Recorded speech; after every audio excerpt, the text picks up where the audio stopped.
से कोई परमिशन ली गई है इस रास्ते से वाहन गुजरे?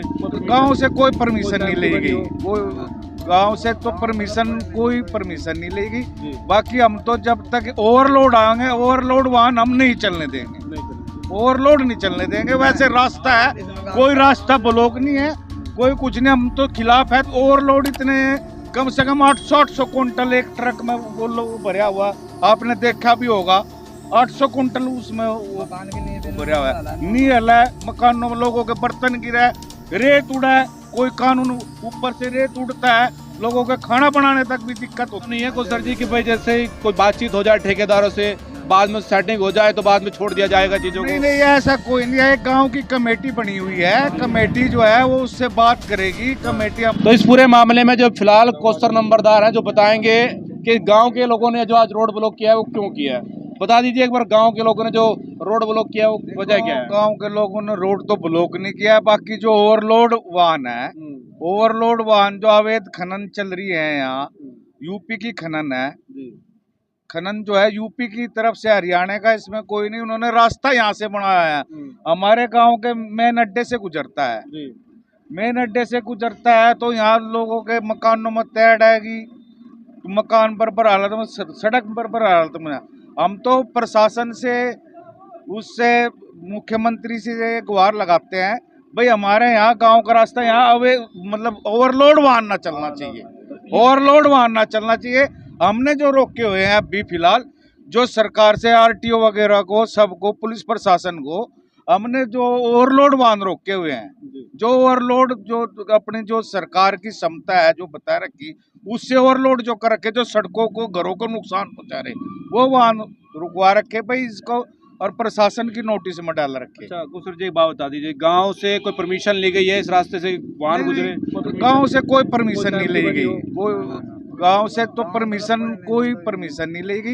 बाकी हम तो जब तक ओवरलोड आएंगे, ओवरलोड वाहन हम नहीं चलने देंगे, ओवरलोड नहीं चलने देंगे। वैसे रास्ता है, कोई रास्ता ब्लॉक नहीं है, कोई कुछ नहीं, हम तो खिलाफ है, तो ओवरलोड वाहन के खिलाफ। मतलब ओवरलोड वाहनों को यहाँ से जाने नहीं दिया, नहीं जाने देंगे। क्यों? मकान टूटा नगरे, दुकान है यहाँ, कम से कम 200 मकान है यहाँ।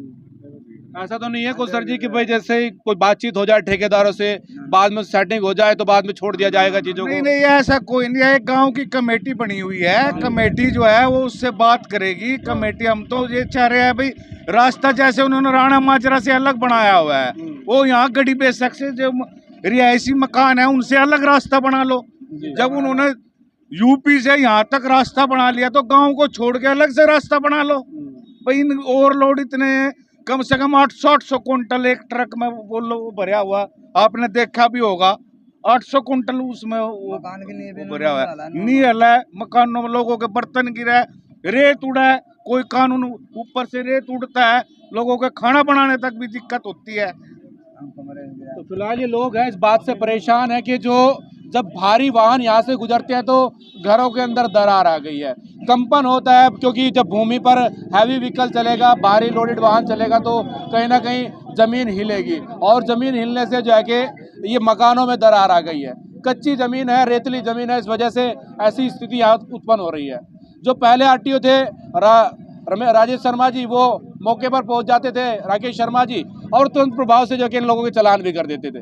पर अभी तक जो कि, क्योंकि बता रहे हैं कि आरटीओ विभाग को जो कि कंप्लेंट इन लोगों ने की है, अभी तक कोई अधिकारी, कोई कर्मचारी मौके पर नहीं पहुंचा है, जिसको लेकर के गांव वालों के अंदर रोष है। और कहना यह है कि कोई भी ओवरलोडेड वाहन यहाँ से गुजरने नहीं दिया जाएगा जब तक प्रशासन जो लिमिटेड दायरा होता है, जो सरकार के द्वारा ऑथराइज लोड है, वो लेकर के यहाँ से गुजरने दिया जाएगा, अन्यथा हैवी जो लोडेड वाहन है उनको यहाँ से गुजरने नहीं दिया जाएगा।